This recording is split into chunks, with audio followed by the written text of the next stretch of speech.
ভিডিওটি দেখেন, কিছু শিকার আছে। আর নামাজ পড়ে যে তুমি আল্লাহরে পাইবা এমন কোনো কথা না। মানুষ সেবা বড় সেবা। আল্লাহ কি কইছে যে তুমি আমার বন্ধুরে আগে ভালোবাসো, আমার বান্দারে ভালোবাসো, পরে সিরিয়াল তুমি আমার কাছে আসো। সরাসরি আল্লাহর দ্বার যাইতে কই নাই, কইছে কয় নাই। জানে কেউ? জানে না। এত মানুষ থাকতে মেলার ভিতরে আমার এই প্রশ্ন করার ঈদের লোকেরা এই জায়গা আনছে কিনা তোমাকে? আমি নিরিবিলি রয়েছি, তোমাকে আনছে কেনা এই জায়গায়? আনছে কেনা? আল্লাহ আনে নাই? তো কইতে পারলা না কেন? উসিলাকে শাহ। হ্যাঁ, তাই আমি ভুল কইছি কোন আনটা? এই পর্দার ভিতরে কিছু নাই, কথা কাকে চুপ। এই যে বোরকা পরে, বোরকার ভিতরে কিছু নাই বলে কি লেগা?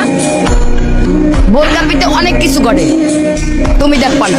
যার জ্ঞান চোখ আছে এই চোখ বন্ধ করে দেখো, অন্ধকার, পৃথিবী অন্ধকার। মনের চোখ দিয়ে দেখতে হবে যে কি হইতে আছে দুনিয়াটার ভিতরে। না মিছা কথা?